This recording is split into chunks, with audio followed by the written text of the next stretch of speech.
Hugh Jackson of the former coach of the Cleveland Browns, where he was let go, and it's a lot of people kind of fired up about this firing of an African American coach, and it's it's a group of people out there that look at this as well.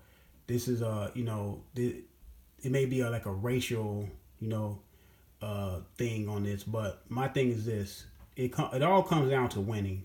If Hugh Jackson would have won with the Cleveland Browns, he will still be with the Cleveland Browns. Now, when he took the job, 2-3 years ago with the Cleveland Browns, he knew exactly what he was getting into. The Cleveland Browns, I remember I went in and did the Cleveland Browns, how many games they won over the last 10 years. This was like 8 years prior to Hugh Jackson even getting there. And I believe they won like 9 or 10 games. The Cleveland Browns have been bad for the last 10 to 15 years, man. Like, really. Bad organization. And, Hugh Jackson knew what he was getting himself into when he took the job. I believe, and I'm gonna say this, I didn't see his press conference when he got the job, but I believe he said he's the one to turn the franchise around, that he can turn the franchise around. So, and I believe that he was fully confident that he can do that. Now, people got to realize this man won 3 games in 3 years. He actually, the Cleveland Browns actually had a 0-16 season. To me, that alone deserved to be fired. You deserve to be fired. I don't care what color you are. You deserve to be fired after having a team that loses every single game. I mean, you couldn't win 1 or 2 games. You couldn't slip up and win one and then win another one. You know what I'm saying? Based on, what I'm saying, you've been able to coach your team to a victory. No, they went 0-16. His record was 3-36-1 with the Cleveland Browns, and that's including this year. Now, this year, it was a better year this year. It was a couple games that they lost down the stretch, and that tie with Pittsburgh. I believe that was a tie with Pittsburgh early in the year. So if things could have went a little different, the record could have been a little bit better. But the bottom line is he didn't win. And in pro sports, it's all about winning. And I know he was on First Take with Stephen A. and Max Kellerman, and they was asking him questions about everything other than winning. Why didn't he win? They was asking about the offensive coordinator. He got in, him and his offensive coordinator, didn't see eye to eye. Sometimes him and his defensive coordinator didn't see eye to eye sometimes. This player, that player, this draft pick over that draft pick, yeah. They should have took Carson Wentz instead of Myles Garrett and all that stuff. And, he really wasn't too keen on Baker Mayfield and all this crazy stuff. Like, all that stuff, and not about why didn't he win? Because all that stuff is that's just noise. All that little stuff is noise. If he would have won, if he was winning, the owner of the team and the GM would not have worried about anything else but him winning. Because one thing I know about sports and professional sports, they will put up with a lot of things as long as you're winning. It's when you stop winning, everything else is magnified times 10. So no, Hugh Jackson did not get a bad rep. And you know what I'm saying? If you can't always use the race card on every single thing. Like, this has nothing to do with race. This has something to do with winning and losing. And, people go to Marvin Lewis because I know, look, Stephen A. pounds the table every year, almost every week, about Marvin Lewis. He's been with the Cincinnati Bengals, 15, 16 years, and he has not won a playoff game. Now, he has had a lot of successful seasons. He had, the Cincinnati Bengals in the playoffs year after year. But yes, it's true. He has not won a playoff game. You know what I'm saying? And, a lot of people are, and Stephen A. is calling for his job.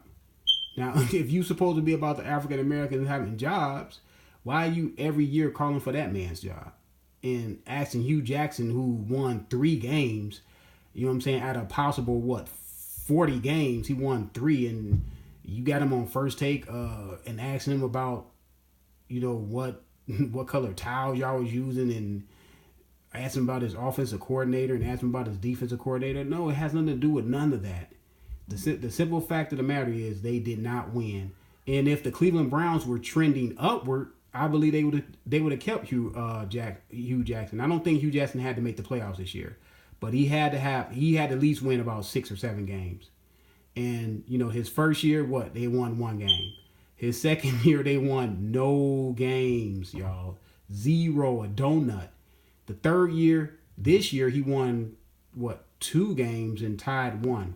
No, one.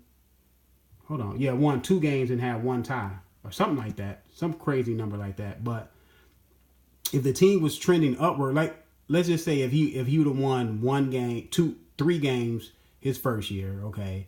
Then the next year he would have won 5, and this year he won like 7 or 8. See, that's a team that's trending upward. You cannot have a team that you only won 1 game your first year. That's bad. Second year, you went 0-16. They probably should have fired him then. That's when they should have fired him then. And then this year, you only win 2 games. So, I mean, the team is trending upward, but it's going at a turtle pace. Very, very turtle pace. And that 0-16 season really killed him. He had to come out blazing this year. So, I mean, he even said that he went out and got one of the top offensive coordinator in Todd Haley, one of the top defensive coordinators, and because he said he understood that they had to hit the ground running, but it just didn't work, man. They brought in Tyrod Taylor, which I don't understand why they brought in Tyrod Taylor if they was not going to play him the rest of the year and let Baker Mayfield sit. I believe that Hugh Jackson wanted Baker Mayfield to sit for the rest of the year because I believe the reason why Hugh Jackson wanted to bring in, you know what I'm saying, Tyrod Taylor, because he knew he had to win, and he did not want to rely on a rookie quarterback. Because normally with a rookie quarterback, even with this time and age, with how the offense, how the NFL is more predicated towards offense, it's still hard for a rookie to win you 6-7 games, and he needed to win 6 or 7 games. He knew that. And, they started they started Baker Mayfield after week 3. Well, week 3, I think they started Baker Mayfield. He had Tyrod Taylor got hurt. Tyrod Taylor got hurt, and he brought in Baker Mayfield. He came back and won a game, and then that next week he started, and he was starting ever since. But like I said, Hugh Jackson is out because he didn't win, man. This has nothing to do with race. This has something to do with the bottom line, and the bottom line is winning. And if he wins, all that other stuff don't mean anything. Let me know what y'all think, man. Subscribe to the channel, man. I'm out. Hopefully Hugh Jackson, lands somewhere else, man. He's a pretty good offensive coordinator, and maybe that's just what he is offensive coordinator. Because I remember he had coached the Raiders, and he got fired within 2 years of coaching the Raiders. So maybe he's just not head coach material. Maybe he's more suitable for offensive coordinator. Maybe some guys are just more suited to be coordinators. Usually when these coordinators they get jobs because they on these teams that either win a Super Bowl or have a lot of success, and they become the next hot thing. And not all of them are head coach material. But let me know what y'all think, man. I'm out.